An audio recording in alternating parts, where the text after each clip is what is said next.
review for Single White Female. I just recorded a review for this and it didn't pick up the sound. So that's great. So I'll just do a quick review for this. I really liked it. Basically, Jennifer Jason Leigh is crazy. New tenant.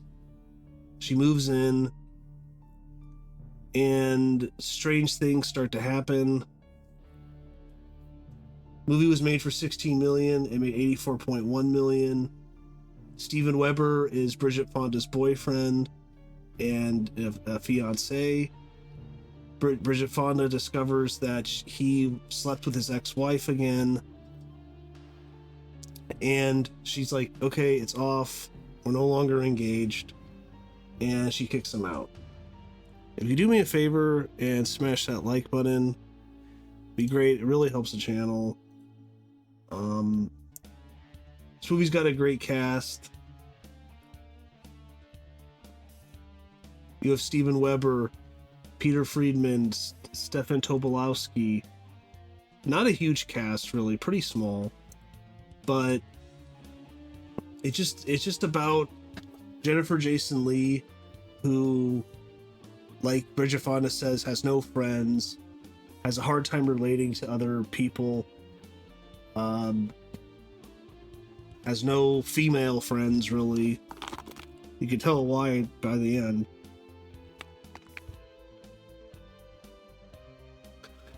Is incredibly jealous of anyone that takes over Bridget Fonda's life.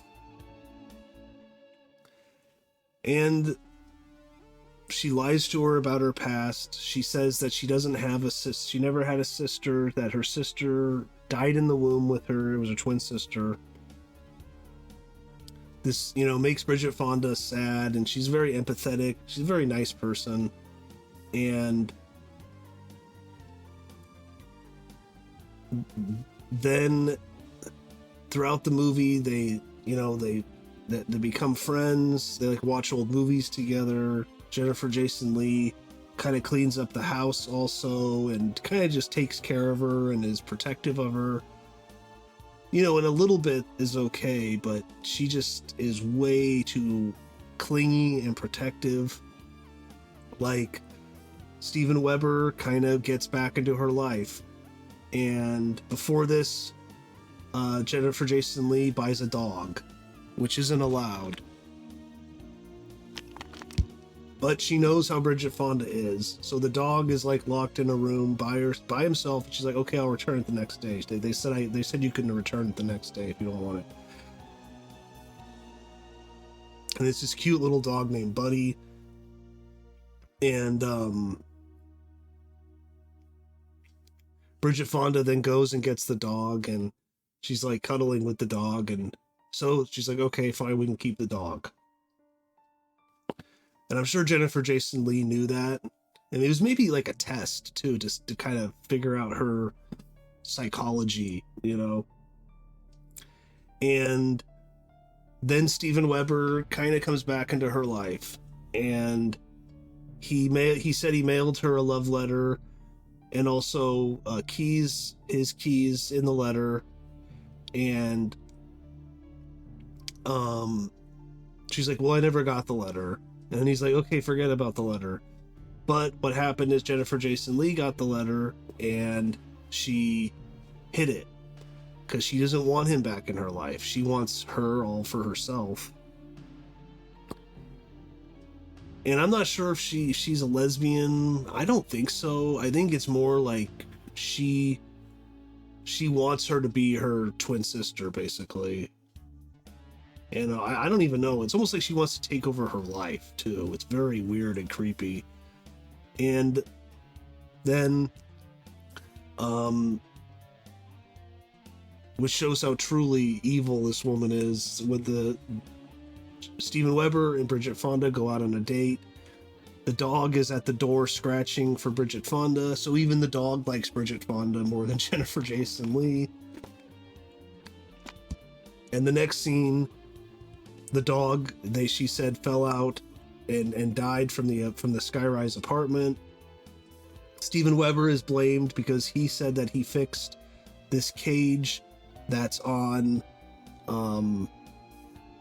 the apartment's window, which he did kind of fix. It's like kind of, half-ass fixed, which he would have actually permanently fixed later. But there's a hole in it, and it gets broken again, and the dog falls out. Probably pushed out by Jennifer Jason Leigh, but you don't really know.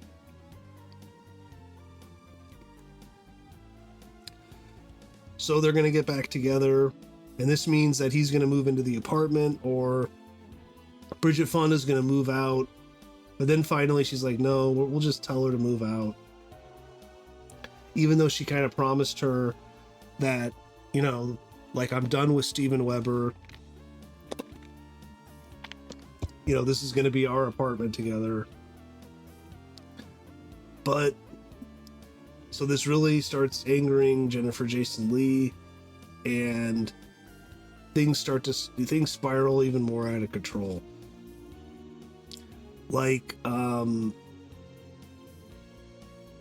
she works for Steven Tobolowsky, who she thinks is like a good guy and is going to give her all these contacts. She's a software engineer with a focus on fashion design software. But then after she's done and she hasn't gotten paid yet, he's like, well, I kind of want you to just work for me now. And he's like, but you have to do one more thing for me. And then he starts kissing her. And, he wants to have sex with her. Bridget Fonda then kicks him in the balls. And then she runs away, rightfully so. But she never got paid for the work. And then she, goes to the apartment and she's crying. And Jennifer Jason Leigh is like, see, I told you, like, all men are pigs. And she's like, Steven Weber's a pig and he'll cheat on you again. So she uses this for her own advantage. And then she's like, okay, I'm going to take you out to we'll get our, our hair done, the salon and everything. I'll pay for it. And she does this. And this part was really creepy, I thought, because then she comes downstairs and she has the exact same haircut as Bridget Fonda, which apparently was a wig. Both were wigs, but they are good wigs. So it's almost like she's trying to, like, take over her life or become her or absorb her personality into hers, which is very creepy. I mean, at one point in the movie, she's talking to this blonde chick and she's like, you keep changing your hair. She thinks she's an actress, and she pretty much is an actress. And then she says to her, she's like, maybe next I'll try blonde. It's like, okay, so next she's going to target her or a blonde woman and take over their life and, maybe kill them. So,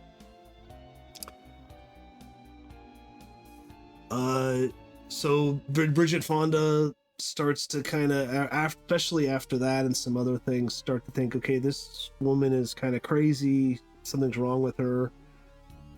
She goes into her room and starts looking through her stuff, and she finds the letter that Weber sent her with the keys in it, which she never calls Jennifer Jason Leigh on, which I thought was weird.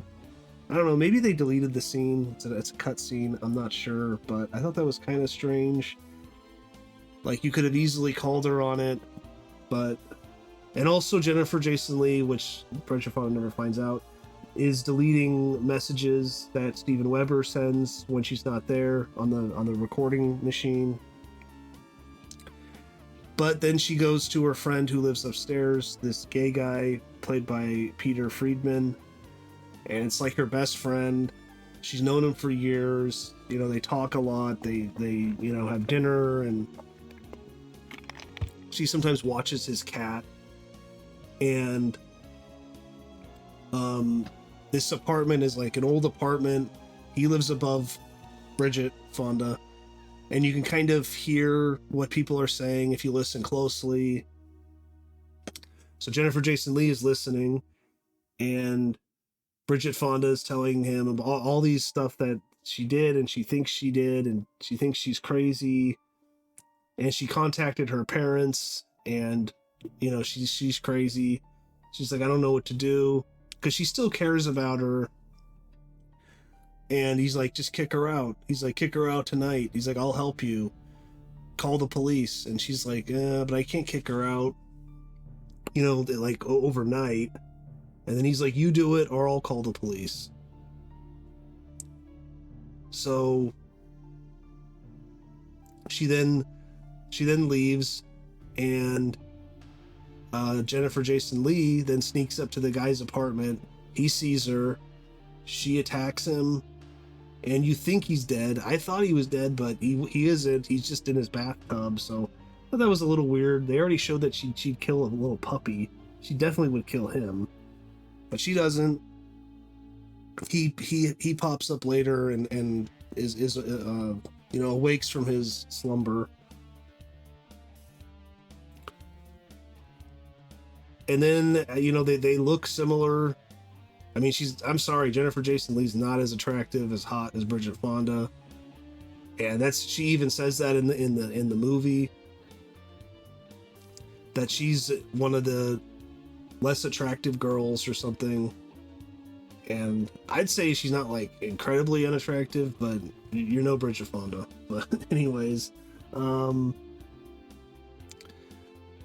Bridget Fonda's great in Jackie Brown also. She looks great in that movie. Great performance. I'm a big fan of that movie. And she meets a dark end in that movie because of Robert De Niro. But yeah, and then Steven Weber is out on vacation, and he comes back in the morning staying at a hotel. He calls. Bridget Fonda's asleep. He talks to Jennifer Jason Leigh. She then gets the idea. She goes over there, dressed as her, wearing her clothes. She looks similar to her. She gets into the guy's apartment. They have sex. And then Steven Weber realizes that she is not who she says she is. That she's not Bridget Fonda. So he gets angry. She makes an ultimatum to him. Look, just tell her you're back with your ex-wife and never talk to her again, and I won't say anything. He says, no, forget that. I'm going to go talk to her right now and tell her what just happened. And then I wasn't expecting this. She starts throwing stuff at him, and she takes off her high heels. Boom, right in the eye. Now he's dead. She leaves the apartment, but everyone that saw her thought she was Bridget Fonda. So now she's setting up Bridget Fonda for murder too. Nice little twist in the story, I thought. And she uses this in the end to kind of convince her that they too need to run away, go to LA, make a new life for themselves, like, or else, basically. So, yeah, she's just totally crazy.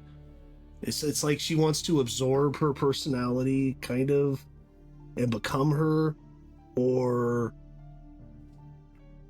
maybe this is the twin sister that I think drowned when she was like 6 or 7 in a swimming pool. I don't think it implies that Jennifer Jason Leigh killed her sister, but her parents say that she never forgave herself. Maybe she was supposed to be out there, you know, watching, but I don't know. I think Lee also kills Tobolowsky, because he goes there and then he kind of figures out something's up. She attacks him. I'm pretty sure she kills him or just knocks him out like Friedman. But yeah, I really liked it. The music's by Howard Shore. Budget is $16 million. Box office $84.1 million. And Jennifer Jason Leigh and Bridget Fonda's fathers, Vic Morrow and Peter Fonda, respectively, play adversaries in Dirty Mary, Crazy Larry. This isn't the trivia, but Peter Fonda is her brother, not her father. So I don't know. And Vic Morrow's the guy that died in the Twilight Zone movie, unfortunately. So, but yeah, I really liked the movie. The director, Barbet Schroeder. He did Murder by Numbers with Sandra Bullock, I think. I don't remember that movie. I don't think I've seen any of his other stuff, but man, this was well directed. Good sense of just an eerie, creepy sense, psychological thriller. It all pretty much, almost all of it takes place in an apartment, but I wasn't bored at all. It's an hour and 47 minutes. So yeah, I think he did an amazing job. Building tension slowly. And you know, there are scenes where Jennifer Jason Leigh is nice, and even when she's talking to Steven Weber sometimes she's nice to him, and they kind of joke around a little bit, and I mean, she's just not like a cartoon character, you know? So, and Steven Weber is one of those actors where he kind of always plays like a similar guy, you know, like a nice guy, kind of an everyman. Like he's in the Shining miniseries, and Stephen King hates Stanley Kubrick's The Shining because it's not really like the book. But I haven't read the book, but apparently in the book, you know, he's a nice guy, he's a good father. And then he starts to go crazy because of the hotel and other reasons. And, you know, it meets a tragic end. So, but he's always good. He's in the show Wings, I remember. And yeah, I've always liked him. But Single Wife Female, check it out. 1992. So yeah, that's about it though.